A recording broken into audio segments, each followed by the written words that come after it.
에스겔서 23장 이런 구절은 좀 잘 안 보죠. 설교도 잘 안 하고 하는데 여기 보면 두 명의 여자가 나오죠. 한 사람은 오홀라 맞나요? 오홀 이방이죠. 근데 성경에 보면 형 이래 놓으니까 또 그냥 보면 또 헷갈리잖아요, 그죠? 옛날 성경은 형이라 자매니까 언니 동생이 맞는데 요번에 그 새로 번역한 성경도 형이라 돼 있죠. 그만큼 그 이제 새로 번역 개정 그 성경도 역시 좀 보수적인 입장인 걸 보여주는 거예요. 왜냐하면 성경 글자를 고치는 게 상당히 힘들어하거든요. 그러니까 왜냐하면 그 히브리 원문에 의하면 형적 의미 있으니까 이걸 잘 못 고치는데 이걸 만약에 문맥에 맞추어서 언니라고 고치면 이거는 번역이라기보단 해석이 되어 버리잖아요. 그래서 그러니까 아무리 축자적인 영감설 그런데 좀 영향을 받았어 그대로 두지만은 그러나 새 번역이나 다른 좀 현대인의 성경 같은 데 보면 언니로 되어 있어. 사실 언니로 바꾸는 게 맞죠. 그 해석이 아니고 그것도 번역인데 번역과 해석의 경계는 애매한 겁니다. 그래서 왜냐하면 여기를 만약에 언니라고 동생을 바꾸면 성경을 이렇게 바꿀 군데 한두 군데가 아니에요. 그런 식으로 또 기준을 삼아버리면 그러니까 성경을 이렇게 번역할 때 나름대로 1, 2, 3 기준이 있어요. 그 약간 잘못된 것 같지만은 원문과 맞을 때는 안 바꾼다. 이런 경우는 못 바꾼다 이렇게 했는데 제가 성경을 몇 개 찾아보니까 대부분 다 바뀌었더라고요. 성경 번역된 게 많거든요. 공식적으로 인정 안 하는 거. 그리고 성경 프로그램 같은 거 받아보면 우리나라 성경이 한 10개쯤 돼요. 많은데 그 다음에 영어 성경을 보니까 엘드라 이건 참 편리하죠. 남자가 다 성경이라 나이 많은 쪽 성경 구별이 안 돼 있으니까 자유로운데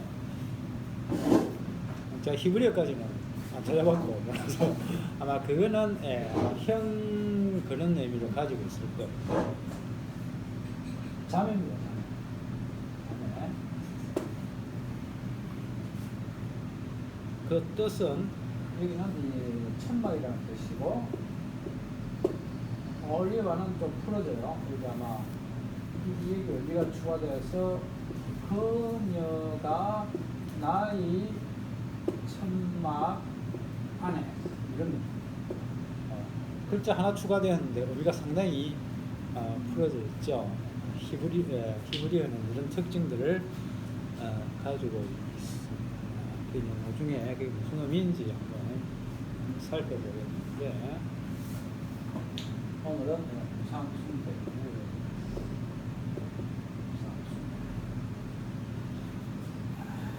우상숭배 그 누구도 이것을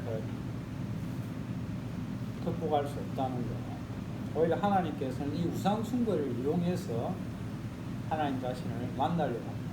참 하나님 고약한 분이죠. 누구나 인간이 싫어하는데 그러니까 우상숭배를 하지 아니하면 나와 만날 수 없다.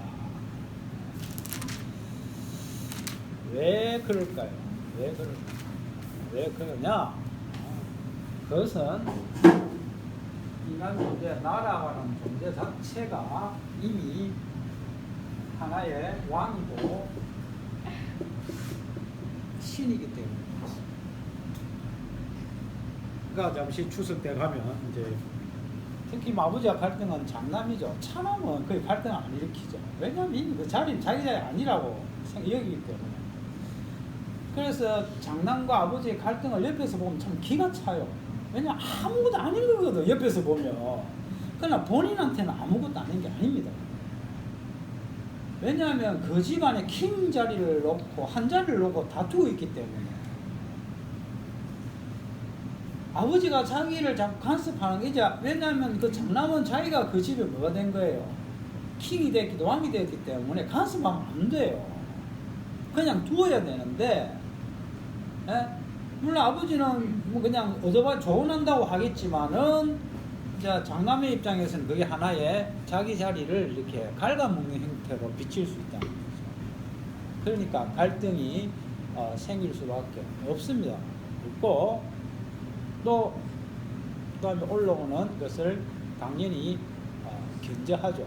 그래서 제가 그리스 로마 시대를 빗대서 크로노스가 자식들을 잡아먹고 결국은 근데 그 제우스가 크로노스를 죽이잖아요. 아버지를 죽이는데 참 그리스 신화 재밌는 게 아이러니한 게 그 크로노스의 승기가 잘려 바다에 떨어지는데 거기서 누가 태어납니까?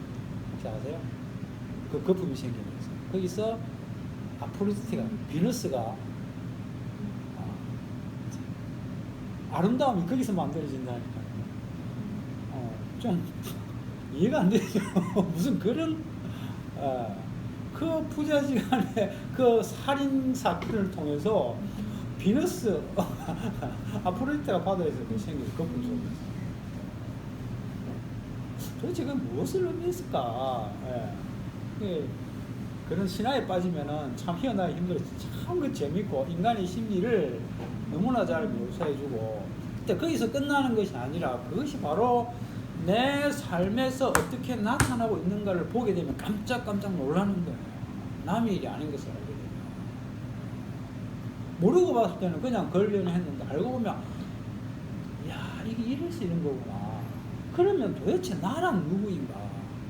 나에게 도대체 내가 생각하지 못하는 나는 어떤 존재이기에 이런 일이 일어날 수밖에 없는가라고 해서 그 심리학이 만들어지고 신화가 만들어지고 그렇게 그 신화 쪽에 그 세계들이 사람들에게 호응을 받고 물론 이제 돌멩이를 던지는 사람들도 있지만은 이 나라고 하는 물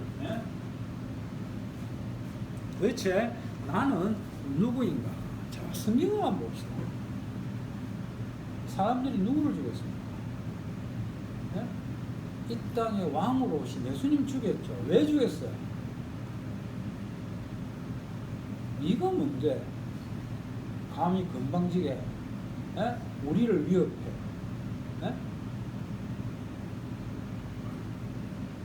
우리가 이 세상에 왕으로 폼 잡고 있는 인간들이 있는데 왜 네가 와서 왕 노릇을 하려고 그래? 너는 아니야 하면서 제거한 거예요.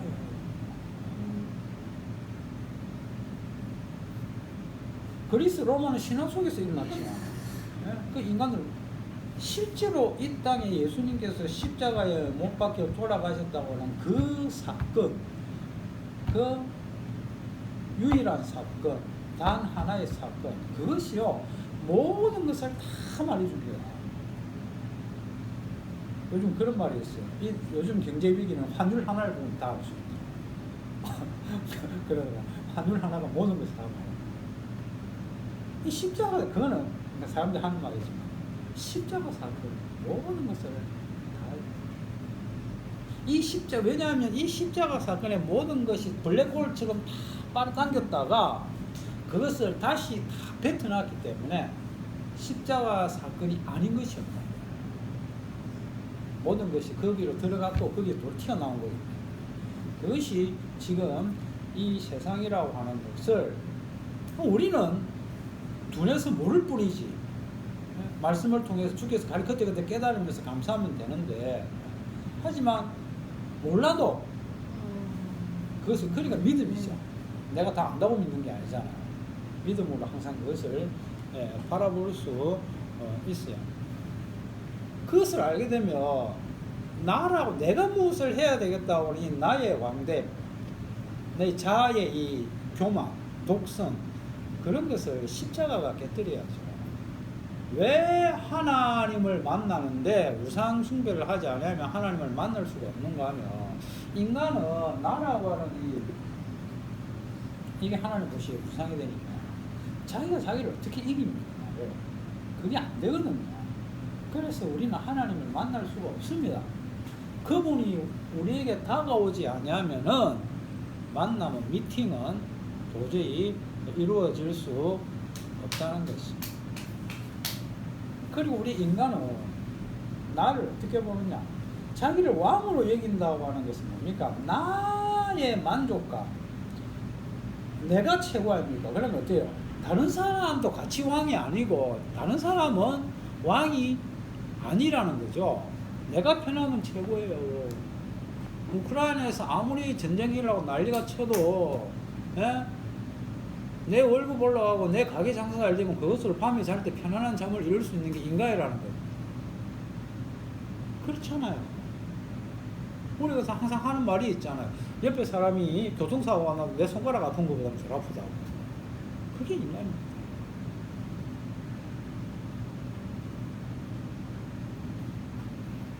인간 나라와는 존재.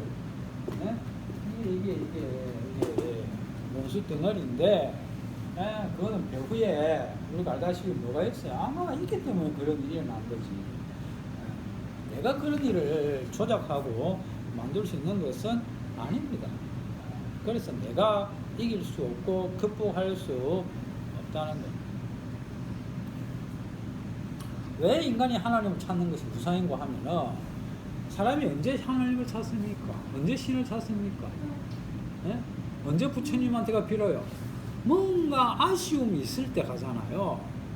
그건 뭡니까? 나라고 하는 존재에, 이 나라고 하는 존재의 완벽함이 아니라면 뭔가 허점이 생길 때 그걸 메우려고 가잖아요.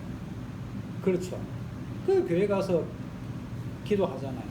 그렇게 되면 여러분 자기도 모르게 기도가 간절해지고, 예? 하지 말라고 해도 하게 됩니다.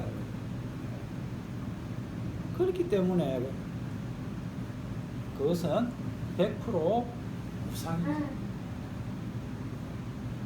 이러한 인간들 존재의 아니라 자기밖에 모르는 이러한 것에 대해서 오늘 이 에스겔서 1장에 보면 나와요. 1장 4절로 한번 읽어보세요. 1장 4절. 에스겔서에서 이게 제일 중요한 구절 중에 하나죠. 내가 보니 북쪽에서부터 폭풍과 큰 구름이 오는데 그 속에서 불이 번쩍번쩍하여 빛이 그 사방에 비치며 그 불 가운데 단서 같은 것이 나타나고 예. 북쪽에서 뭐가 온다 그랬어요? 큰 폭풍이 불려오고 있다잖아요. 예? 하나님께서 왜 북쪽에서 폭풍을 보냈겠습니까? 우리 존재가 아니라을 부수기 위해서 보낸 거예요. 지금 남쪽에서 뭐가 올라오고 있습니까? 예? 갑자기 태풍 이름이 생각이 안 나요. 예? 아, 내 태풍 때문에 망신을 당했는데 예? 무시무시하게 올라오잖아요. 그죠? 한놈이. 일본 지금 난리 났잖아요. 예? 우리도 좀 부산 쪽이나 그쪽은 피할 수, 요번에 그 흰남노 그거보다 이놈이 더 강하다 그러더라고요. 직경이, 지름이 1300km? 1300km 어디 겁니까? 서울, 부산을 3번, 4번 왔다 갔다. 432, 3번 왔다 갔다. 무섭죠? 왜 북쪽에서 폭풍이 오느냐? 하나님이 바로 저와 여러분의 존재를 부수기 위해서 오는데 우리가 숨을 수 있습니까? 태풍은 피하면 되지만, 지하실이 내려가 있으면 되지만, 물론 물이 올 수도 있지만은, 이 북쪽에서 오는 폭풍은 피할 수가 없습니다. 그리고 이제 이 실제로 북쪽에서 오는 이 폭풍은, 이거는 에스겔 예언인데, 이게 실제로 역사적으로 일어났어요. 이건 누굴 이야기하는가 하면, 바벨론이 이스라엘 쳐들어오는 것을 실제로 바벨론이 쳐들어와서 남쪽이 박살나잖아요. 그걸 두고 해요. 그걸 두고 해요.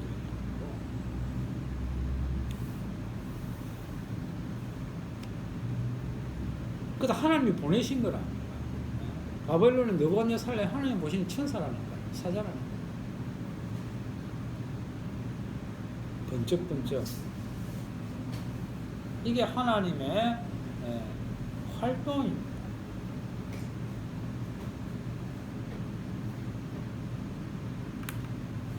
이렇게 하나님께서는 실제 역사를 통해서, 이스라엘 역사를 통해서 하나님이 누구인지 우리에게 보여주고 있죠. 이때 다른 민족들은 그냥 잡니다.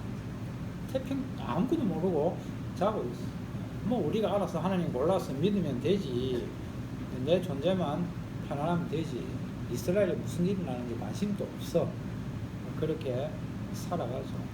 역시 우리도 마찬가지입니다. 지금 우크라이나와 러시아 전쟁 이런 하나님의 뜻이 보여주는 거 있는데 관심 없어요. 관심 없어. 내일 알면 관심 없는 거. 그래서 이 존재라고 하는 게 무상이고 무섭다. 어떤 특정한 사람만 그런 것이 아니라 모든 사람이 다 그랬어. 그것은 배후에 공통된 놈이 뭔가 권력을 잡고 있음을 보여주는 거죠. 만약에 사람을 교육하기에 따라서 달라진다고 하면 하나같이 그럴 수 있습니까? 그죠? 똑같은 교육을 받는 게 아니잖아요. 교육의 문제가 아닙니다. 절대 아닙니다. 공통의 놈 교육이.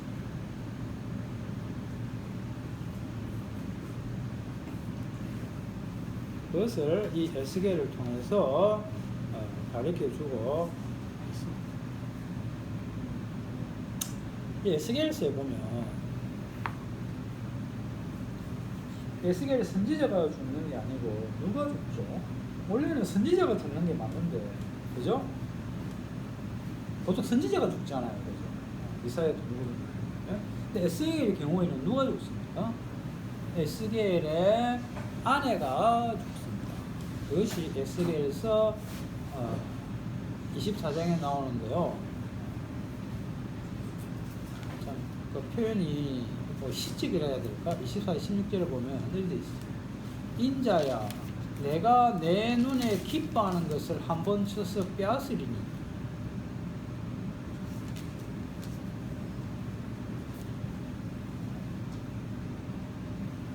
아내입니다. 너는 울지 마라. 하나님 참 잔인하죠. 아내를 죽이는 것도 잔인하고 울지 말라고.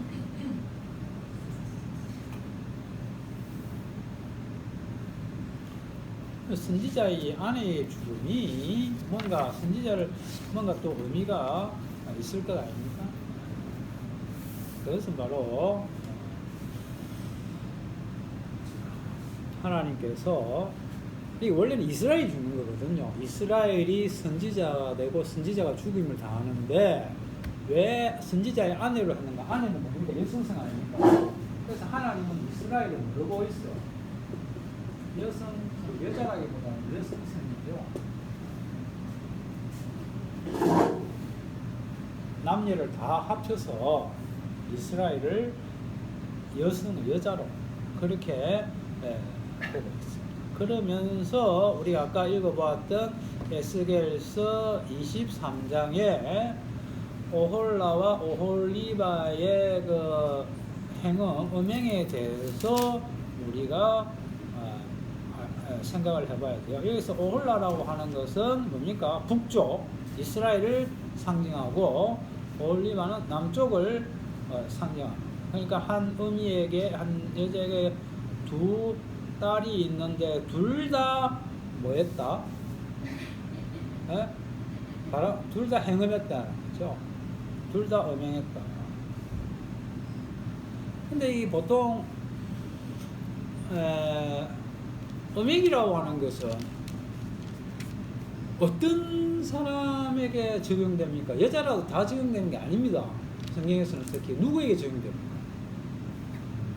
처녀에게는 해당 사항 없습니다. 결혼하지 않은 사람.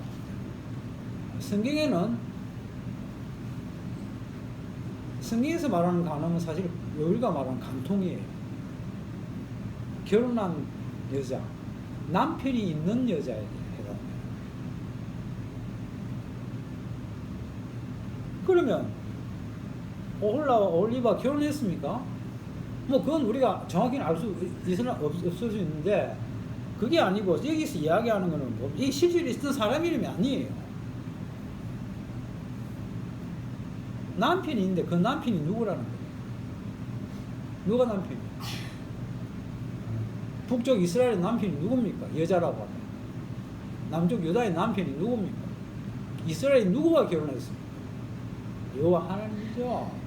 하나님과 결혼한 이 여자들이 바람을 피웠다. 아수르와 애국과 이방 나라들과 우상을 섬겼다. 그죠? 무슨 말 알겠습니까? 그것을 이렇게 이스라엘이 우상 섬긴 것을 하나님께서 이런 식으로 표현하고 있어요. 이스라엘을 남성성으로 표현하지 않고 여성성으로 표현하고 하나님이 그들의 남편이 된다.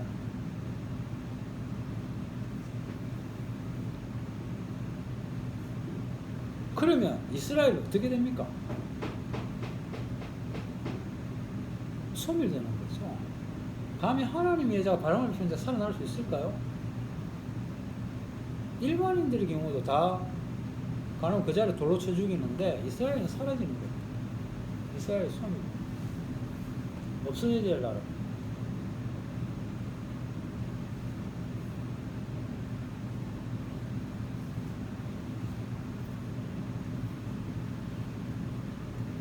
하나님 무섭죠. 그러면 그렇게 없애는 것으로 끝날까요? 그렇지 않죠. 우리가 이 죽음에 대해서 사람들이 너무 오해를 하고 있기 때문에 항상 마귀한테 사로잡혀서 벌을 들죠. 마귀의 협박하는 제 주특기가 뭡니까? 너 죽는데 어쩔래? 딱 그거 들고 나오면 우리 사람들은 꼼짝 못합니다. 사람들이 천국 가려고 하는 이유가 뭡니까? 이 죽음에 대해서 그래서 극복하기 위해서. 그래서 오늘날 보이지만 솔직히 이거는 내 글자를 바꿀 수 있어요. 오늘날 보이는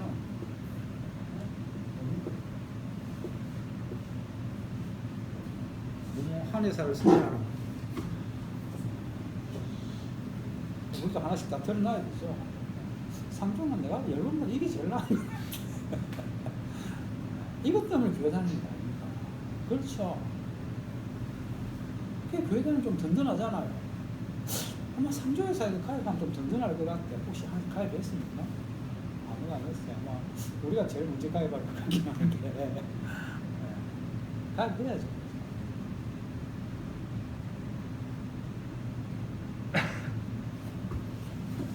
오늘날 그래서 사람들이 교회 나와서 이 죽음을 극복하려고 하지만은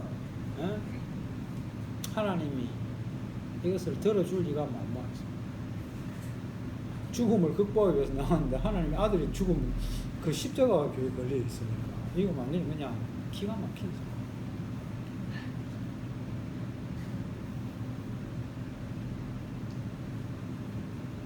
근데 사람들이 죽음이라고 생각하는 것은 이게 참 이런 것들을 뭐 이야기도 힘들고 그렇지만은 우리가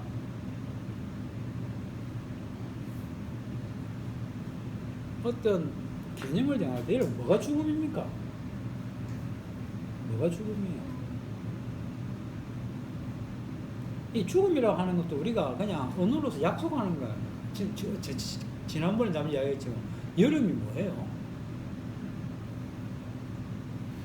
우리가 날씨가 덥고 뭐 매미가 좀 뭐 이러면 그것을 뭐라고 하자?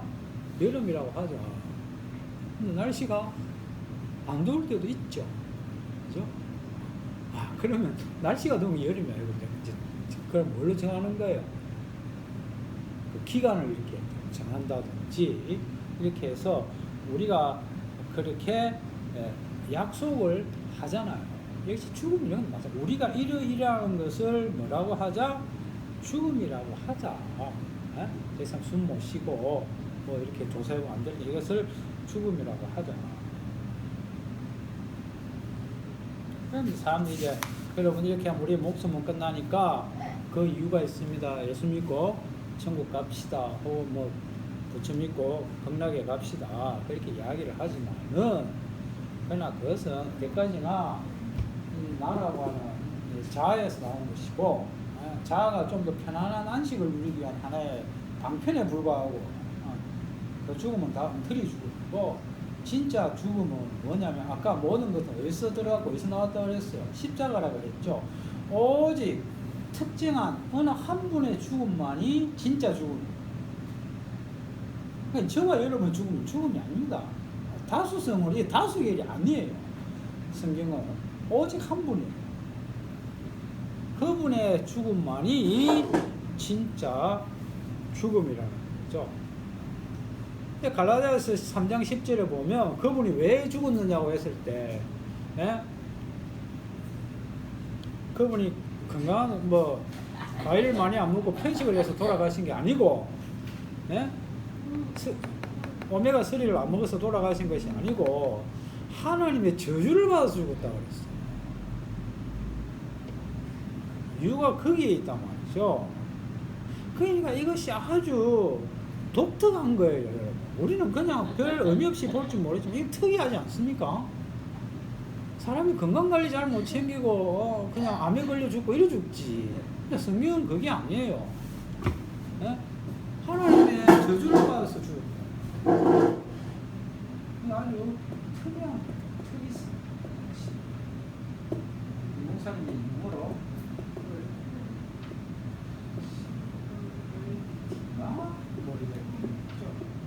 싱귤레리티가 혹시 아는 사람 있어요? 이거 한번 생각나는 사람? 어디서 들어본 적 없어요? 여기는 BTS 팬이 없죠? 나도 잘 모르는데 BTS의 퓨라는 애가 있어요? 이게 싱글 앨범 곡이 싱귤레리티. 이러면 좀 기억이 잘 되려고. 우리나라 말로 하면 특이성. 진짜 특이야.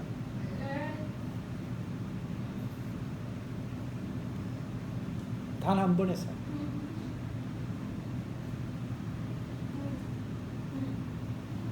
이것은 모든 우리가 인간들이 약속한 그런 언어의 개념이 그런 개념이 아니라는 거죠. 보람상조 그런 교회 개념이 아니라는 거야. 무슨 알겠습니까?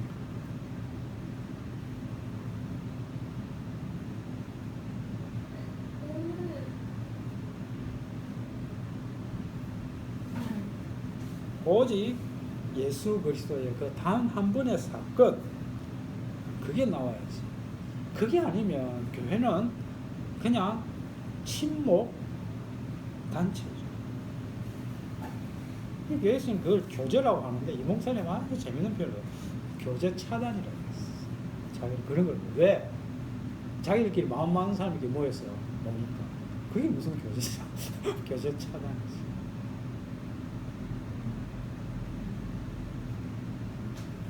자기들끼리 동호회가 그런 거 아닙니까? 잘 모르는 사람이 있으면 그렇죠.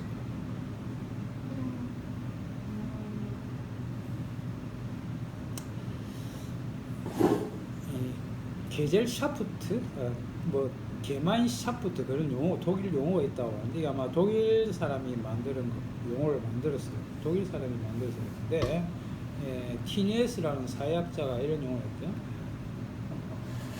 혈연 사회, 이 사회는 두 가지가 있는데 혈연 사회가 있고 이익 사회. 이거는 이제 가족 공동체 그런 걸 말하는 거고 이익 사회는 무엇입니까? 돈 가지고 하나의 공동체를 이루는 그런 것이겠죠.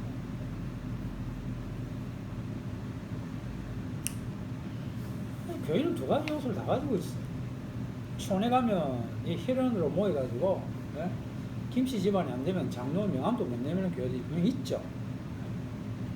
그 다음에 또 야고보서에 나오듯이 옛날부터 있습니까? 돈과 돈 질려야 되는 교회가 있다.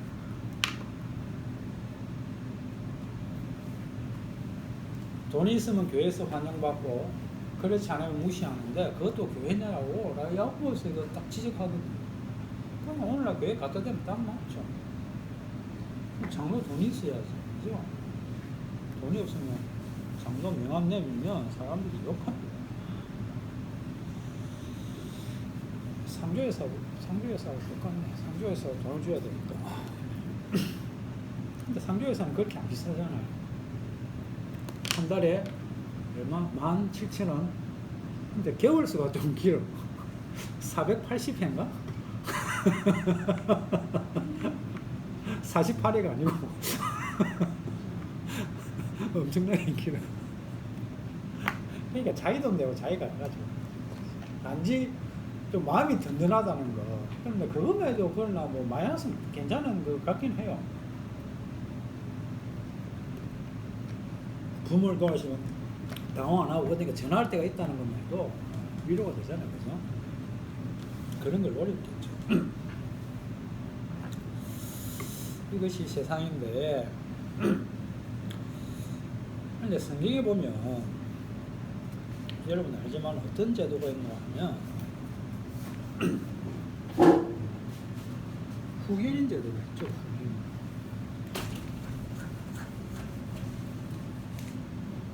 그러니까 오늘날도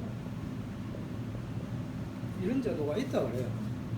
특히 돈 많은 사람들이 주로 활용하겠지만 어떤 사람은 딱 정해가지고 무슨 일이 있으면 그걸 처리해야 돼요. 왜냐하면 무슨 일이 생기면 그냥 자식들이 개판이 될 수 있으니까 그런 걸 조절하는 오늘날에 그런 제도가 있나 봐요.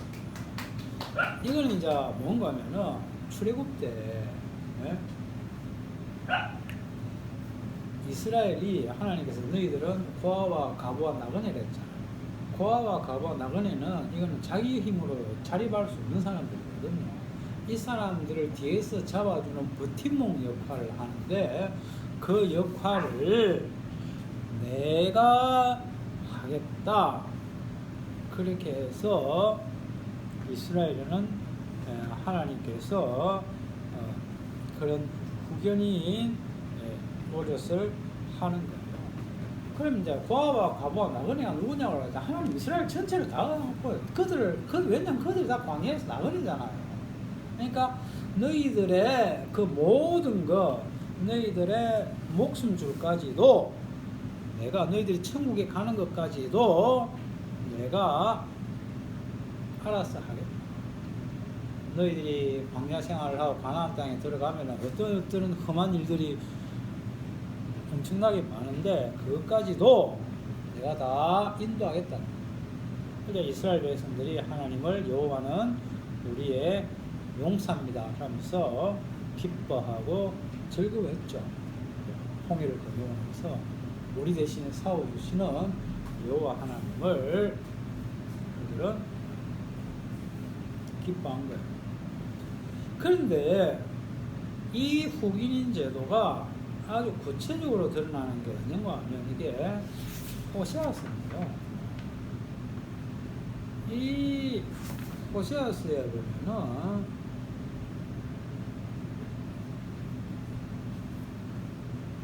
하나님이 그냥 여기 지금 후견이 이런 생각입니다. 그 호세아 선지자가 바람피운 아내의 남편으로서 후견인 역할을 한다는 거죠. 네? 아내의 남편 역할을 후견인. 그러면은 뭡니까? 아까 이야기한 이스라엘은 뭐라 그랬어요? 전체를 여성성이 집어넣었잖아요. 그 여성성에는 남편, 아내를 의미하잖아요. 그죠? 그러면 하나님이 그 남편의 역할을 하는 거예요. 자, 우리 하나님이 후기인 역할을 제대로 하겠습니까? 못하겠습니까? 하시는 분이잖아요. 이 일에 능하신 분이잖아요. 그게 이제 성경에서는 전쟁으로 나타나지만 전쟁에 능하신 분이 바로 우리 여호와 하나님인데 그러면 아내는 무슨 일을 하면 돼요? 나에게는 이런 멋진 남편이 있습니다 라는 이야기만 하면 된다. 이스라엘이 하는 이야기는 그거라는 거야. 너가 뭐 전쟁을 잘하고 뭐 하고 그런 게 아니야. 너희는 나에게 이런 멋진 남편만 있으면 안 된다고. 그래서 아까 오홀라와 오홀리바 뭐랬어요? 이름이 왜 이런 이름을 가지고 있는지 특히 한번 보세요. 그녀가 나의, 그러니까 이게 무슨 말입니까? 너는 내 안에 있다 이런 뜻 아니에요, 그죠? 어? 너는 내 안에, 너는 내 안에 있다 이 말이에요. 이거는 물론 남자 안에 여자가 있을 수도 있지만 이건 뭡니까? 그러니까 이게 어떻게 표현하는가 하면 남편을 모시고 있는 너는 어여쁜 나의 신부라는 거예요. 나의 색시라는 겁니다. 이 여자의 이름의 뜻이 무슨 말이 되겠습니까? 그러면 하나님께서 이런 에스겔에서 비유를 하실 때 이 여자들을 내쳐버리기 위해서 이 이름을 지은 게 아니잖아요. 너는 솔로몬의 아가처럼 너는 어여쁜 나의 신부라는 겁니다. 나는 너희의 후계인이야. 너희는 내만 믿고 따라와. 나만 자랑하면 돼. 나는 끝까지 너희의 남편으로서 그렇게 있겠다는 거죠.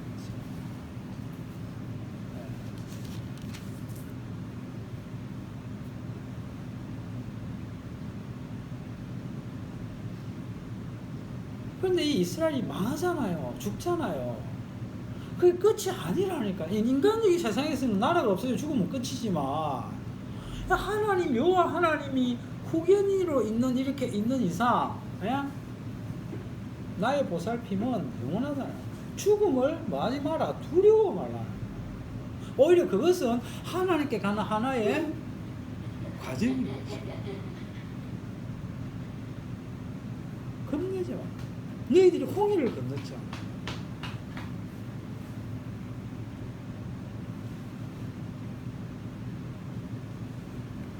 그러니까 이 남편의 남편됨을 더욱더 보여주기 위해서 하나님께서는 이 이스라엘, 이 유다를 더욱더 나쁜 여자로, 간음한, 행음한 여인으로 몰고 가시는 거예요.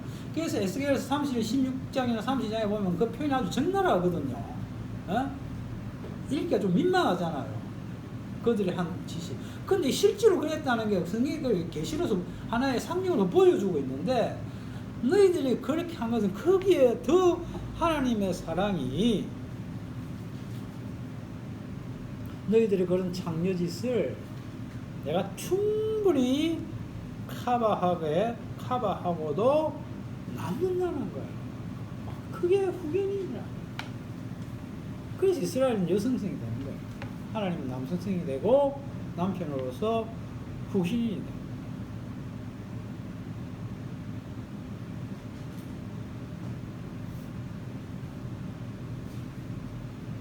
그럼 여자의 특징은 뭐냐? 근데 이 목사님이 이걸 이렇게 표현해도 좀 될한 건 잘 모르겠는데, 여자는 그 얼굴이 명성지다, 그런 말이 있어요? 네? 옛날 사람들이 썼을 것 같기도 하고, 근데 인터넷 찾아보니까 안 나오더라고. 이것을 왜 쓴지는 알겠어. 그죠? 예. 여자는 화장거리 전부라는 거 아닙니까? 항상 남자 앞에서 머리를 단정하게 하고, 그죠? 화장을 하고 옷 매무시를 가다듬고 있는 그것이 여성이다. 근데 그런데 그게 뭘 하는 거예요? 꿈인 거 아니에요? 실제로는 그렇다는 겁니까? 그렇지 않다는 거예요? 그렇지 않다는 거죠. 그래서 여자는 아무것도 없으면서 뭔가 있는 것처럼 자기를 조작하고 있는, 거짓말을 간직하고 있는 존재다. 엄청난 비밀이 있어 보이는 거야. 아무것도 없는 맹탕인 거야. 그런데 그게 여자가 아니고 여성성이란 말이죠. 여기 있는 우리 4명도 다 그게 포함되는 거예요. 여러분 3명만 들어가는 게 아니고 여성성. 여자가 아니고 이스라엘 여성성이란 말이죠. 교인들은 다 여성성인 거예요. 예수 믿는 사람은. 그런데 여자가 그렇게 아름다움을 간직하는 이유가 뭐냐고 했을 때 그것은 남자를 유혹해가지고 뭘 낳기 위해서 그렇게 한다는 거예요. 자식을 낳기 위해서. 이 짐승들이 세계에서 보면 자식을 낳기 위해서 이게 여자 암컷들이 자기를 이렇게 꾸미는 그런 행태를 볼 수 있잖아요. 사람도 똑같다는 거예요. 근데 그렇게 해서 아무것도 없는데 자식이 생겼다고 하면 이거야말로 기적이 아니야. 텅 비었는데 자식이 나왔어요. 아무것도 아닌데. 놀랍지 않느냐. 근데 그게 여성성인데 여자는 자식을 낳아야 되는데 호세아서에서는 하나님께서 네가 뭘 낳았다? 사생활을 낳았다. 애비 없는 자식을 바람 피워서 나왔다. 그게 이스라엘. 네가 정교를 지키지 아니하고 사생활을 하라. 그래서 내가 너를 뭐 하겠다? 없애버려. 그런데 나는 너의 뭐다? 후계자이라. 그럼에도 불구하고. 그러니까 이스라엘이 선지자가 돼서 고난 없어지고 하여튼 이렇게 그 우상 숭배하고 하는 그런 과정을 통해서 사라졌다가 진짜 참된 후원인과 만나는 그 과정이 없으면 안 되는 거예요. 그 과정이 바로 구원의 과정이라니까.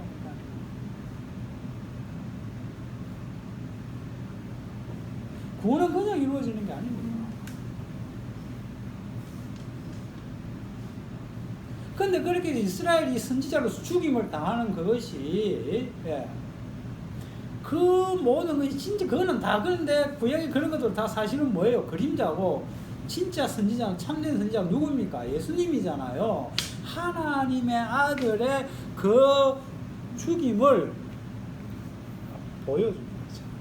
그래서 예수님이 십자가에서 죽을 수밖에 없다는 거예요. 없다는 거예요.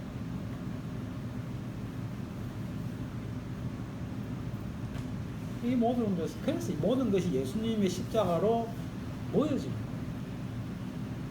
구약의 모든 말씀뿐만 아니라 이 지금까지 전개된 모든 역사가 다 여기에 들어가고 나오는, 악마는 여기에 덜러리를 쓴 하나의 하수인에 불과합니다. 그런 악마에게 겁먹지 말라는 것. 그런데 히브리서 12장 5절에 보면 우리는 죽음이 두려워서 악마의 종노를 한다고. 악마가 죽음이라는 허상을 들고 와가지고 인간에게 교육을 시켜놨는데 너 죽으면 끝이야. 그러니까 너 시키는 거야. 하지만 악마는 아무런 능력이 없습니다. 함정은 허상입니다. 절대 겁낼 필요가 없습니다.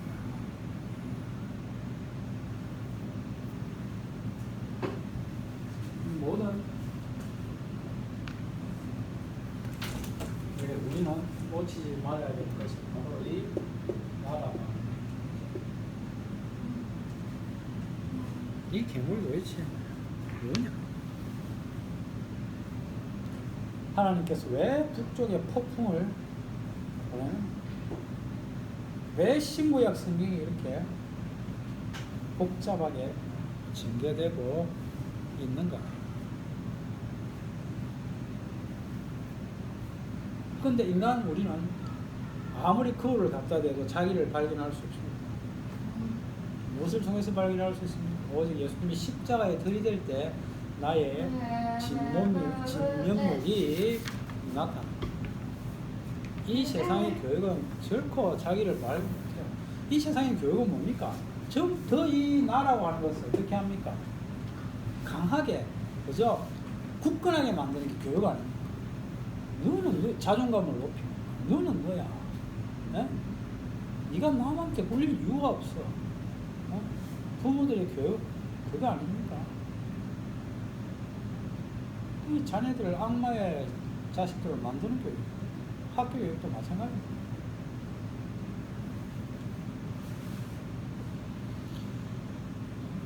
그러나 주님은 내가 너의 남편이다. 그렇게 다하고 있습니다.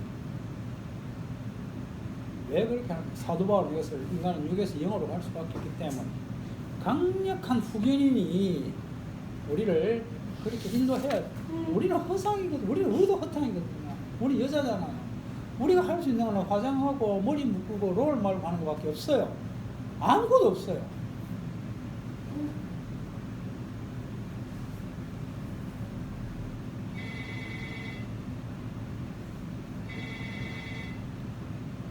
여기서 우리 여사님 이야기를 하고 싶지만 제가 참겠습니다.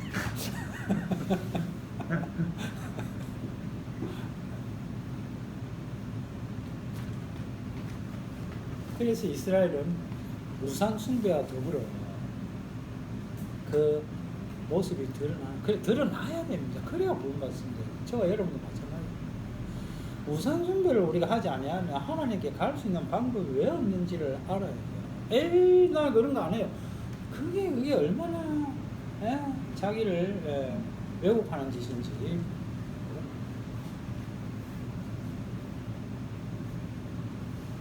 우리 인간들이 사랑을 한다고 하지만은 그 엄마의 부모의 사랑, 특히 엄마의 사랑이 최고라고 하지만은 성경은 그것을 죄라고 해요. 자기 사랑, 자기 자식이니까 사랑하죠. 그게 진짜 리가 있습니까? 인간은 이 지독한 자기 사랑밖에 그 사랑이 예수님을 십자가에 죽였어요. 부모의 자식 사랑 때문에 예수님이 십자가에 죽었다니까요.